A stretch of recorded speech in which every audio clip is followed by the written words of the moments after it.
the RT Systems programmer for the Kenwood TM-D710. Looks a little dull when you first open it. It's blank, but so was your radio when you first opened it. This reflects the fact that there were no memory channels in your radio when it first came from the factory. Memory channels can contain receive frequency, that's the frequency of the repeater, transmit frequency, what you're going to use to hit the repeater, offset frequency, the program will take care of filling that in for you, offset direction, operating mode. The programmer takes care of a lot of this for you. Name, that's your option. Tone mode, you set that because we can't know what the repeater operator did. CTCSS and RxCTCSS, those are your tone frequencies. DCS is digital code for tone, for that tone system. Skip tells it to skip over it. When you're scanning, the frequency will remain available for manual tuning. Step is more for tuning than for memory channels, but Kenwood wants a step. TX step is only used if you're programming a split, so it will only be active when you have a split. There are 1,000 memory channels. There's one bucket of memories in this radio. All the memories display on the left and right unless you set it up differently. There are limit memories. These are a special scanning feature of the radio where it will scan in between the upper and lower pair. There are 6 different sets of VFOs, one each for each of the programmable memories. And there is one set of home channels that the radio uses regardless of the programmable memory that it's in. Back to the memories. As I said, the program will fill in a lot of the information for you. Knows it's a plus based on band plan, knows it's FM. You fill in whatever name you want. Upper lowers, characters that are allowed by the radio are allowed here. Tone mode, tone is most common. Tone squelches if you remain silent, as well as having to have a tone to hit the repeater. DCS is digital tone, which you may see on a few repeaters these days. When you pick one, the corresponding column becomes active. The other two are not active. They are part of the radio's brain. You will see the information in the radio if you access the set mode, but they are not affecting how the radio operates. Pull the drop down. Your tone has to be in the list, or you've gotten some wrong information. Those are the only ones that are available in the radio. Skip, check it only if you don't want this one included when you're scanning. Step, let the program set it and don't worry about it. You're not going to be tuning from this anyway other than to another memory channel. We have 440. Notice it knows that this is a minus. It knows that it's 5 megs offset. Let's go down here where we can see it a little better. Always remember the radio does not care if you skip lines. It does not care if it has blank memory channels. It just so happens that this one has a transmit frequency of 157.325 with a receive frequency of 147.535. This is a split. If you subtract these two, you get 10.790 megs, and that is not on a 50 kilohertz step. The radio will handle it as a split. Let the program set it up for you. It's easier that way.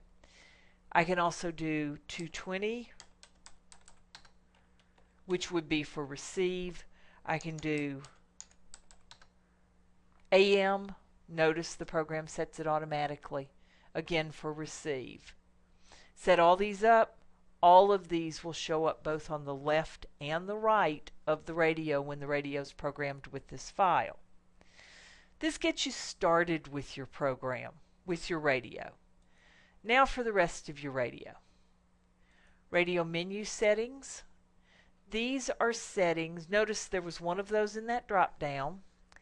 These are settings that you can set once in the radio. The radio structure will allow one setting for everything you see here. You set it, you save the file,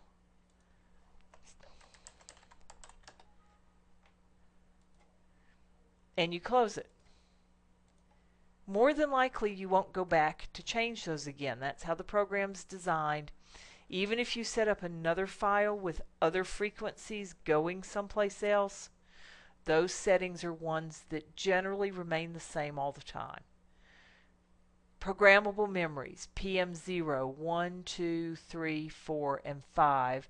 PM0 is the off position of the radio when you're selecting programmable memories. We have common settings that you can handle from the radio. We have transmit and receive settings. We have APRS settings. You will find these same screens 6 different times.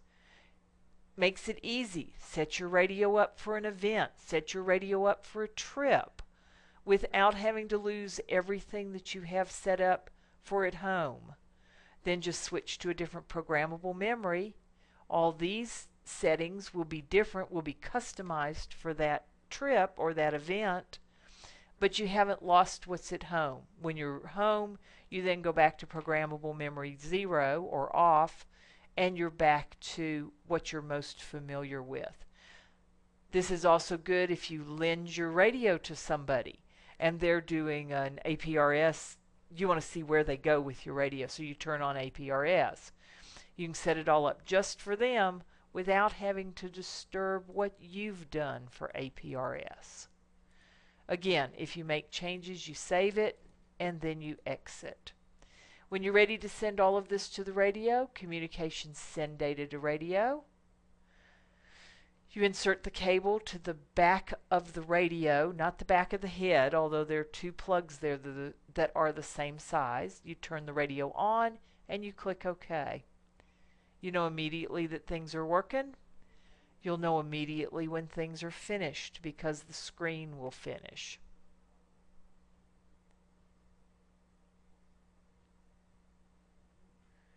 As I tell people when I'm doing tech support, as long as nobody yells, either the computer or the radio, everybody's happy and it's programming up the way you want it. The only thing you might have to do on the radio is press the button relative to MR, which is memory recall, to put the radio into memory mode to bring it out of VFO mode so you see your memory channels once they're programmed in the radio.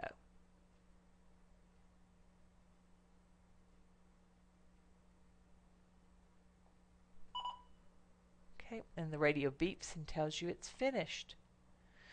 And this is the program. Just that quick and easy. There's so much more to it. I could keep you here for a long time.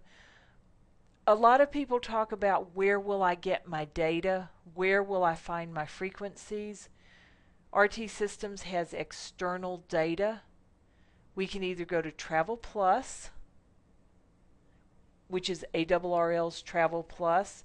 I've created a list here. Now, when I click this, it's going to be very, very long. You have to remember I have all my modules loaded on this computer. You would see the list containing those that you have loaded. Okay? And I create my file. So I now have my file ready to go with these frequencies.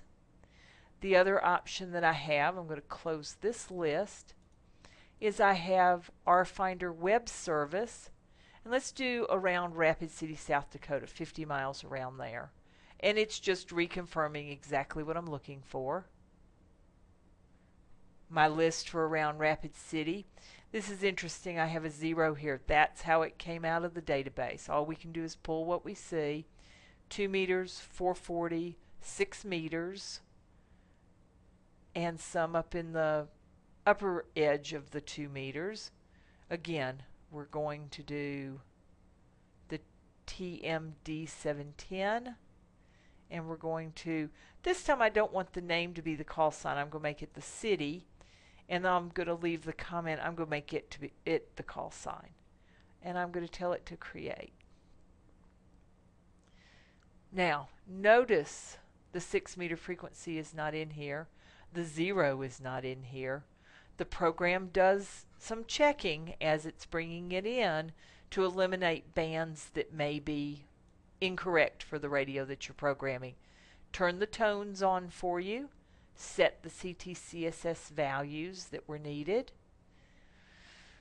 Tells me where they are. Communications send data to radio. I complete this process and now the radio is all programmed and ready for my trip to Rapid City. If I want this to be a part of another file, let's put these together. First I'm going to do Window and New Vertical Tab Group. I'm going to go back to this file. Let's say this is my home file. I'm going to come over here and I'm going to copy. I could copy all the way down, as many or as few as I want. And I'm just going to drop them in here at number 20. And I'm going to paste. This is now a part of this file. Communications, send data to, and the radio is programmed with all of this. Remember, this is not an add to process. This is a replace process. If I sent just this file, that's all I'd have, and I would have lost my frequencies or my memory channels that I put in up here. Reach back over to this one. Do the same thing. We're going to copy. We're going to continue to build this file. And I'm going to paste. Now these are ready to go. Communications, send data to radio. You are in complete control. File, save as. And this is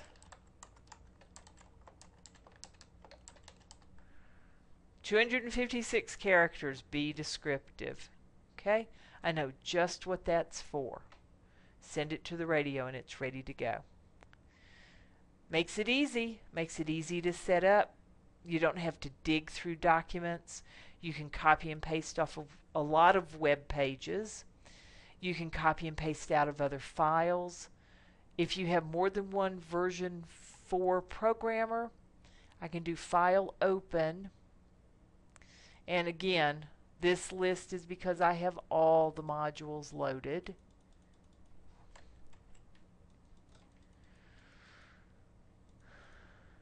Okay, but this time I'm going to come over here and I'm going to go to ICOM and I want to open something I created for the 2820, and